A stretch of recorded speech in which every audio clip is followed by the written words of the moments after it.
নমস্কাৰ inside India চাই থকাৰ বাবে প্ৰতিগৰাকী দৰ্শকক ধন্যবাদ জ্ঞাপন কৰিছো ষ্টুডিঅত মই সাজিদ এই মুহূৰ্তত এটা বিগ ব্ৰেকিং নিউজ লৈ অহাৰ চেষ্টা কৰিছো এয়াৰ ইণ্ডিয়াৰ বিমানত কি হৈছে পুনৰবাৰ এয়াৰ ইণ্ডিয়াৰ বিমানত অঘটন দেখিবলৈ পোৱা গৈছে আৰু মাছ আকাশৰ পৰাই পুনৰবাৰ ঘূৰাই অনা হৈছে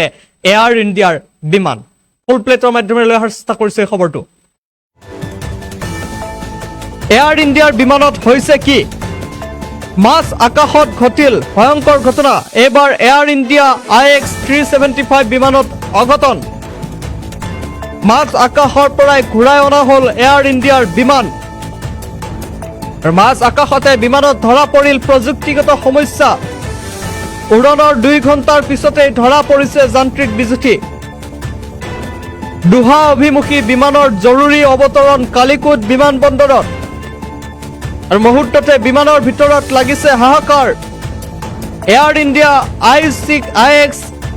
375 বিমানত অঘটন পাইলট আৰু কৰ্মচাৰীৰ সৈতে 188 জন যাত্ৰী আছিল বিমানখনত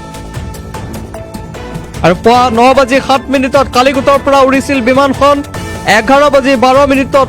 জৰুৰী অৱতৰণ কৰে বিমানখনে আৰু বিমানবন্দৰৰ বিষয়াসকলৰ ব্যাখ্যা মতে এইটো এক ইমাৰ্জেন্সি অৱতৰণ নাছিল পুনৰবাৰ জনাইছো এয়াৰ ইণ্ডিয়াৰ বিমানত আসলতে হৈছে কি এবাৰ এয়াৰ ইণ্ডিয়াৰ IX 375 বিমানত অঘটন দেখিবলৈ পোৱা গৈছে মাছ আকাশতে ঘটিছে ভয়ংকৰ অঘটন আৰু মাছ আকাশৰ পৰাই ঘূৰাই অনা হল এয়াৰ ইণ্ডিয়াৰ বিমান মাছ আকাশতে বিমানত ধৰা পৰিছে প্ৰযুক্তিগত সমস্যা উৰণৰ 2 ঘণ্টাৰ পিছতে ধৰা পৰিছে যান্ত্ৰিক বিজুতি দুহা অভিমুখী বিমানৰ জৰুৰী অৱতৰণ কালিকুট বিমানবন্দৰত মুহূৰ্ততে বিমানৰ ভিতৰত লাগিল হাহাকাৰ এয়াৰ ইণ্ডিয়াৰ IX 375 বিমানত অঘটন পাইলট আৰু কৰ্মচাৰীৰ সৈতে আছিল 188 জন যাত্ৰী পুৱা 9:07 কালিকুটৰ পৰা উৰিছিল বিমানখন কিন্তু 11:12 জৰুৰী অৱতৰণ কৰে বিমানখনে এইটো এক ইমাৰ্জেন্সি অৱতৰণ নাছিল বিমানবন্দৰৰ বিষয়াসকলৰ এই ব্যাখ্যা ৰাকো এয়াৰ ইণ্ডিয়াৰ বিমানত অঘটন দেখিবলৈ পোৱা গৈছে মাছ আকাশতেই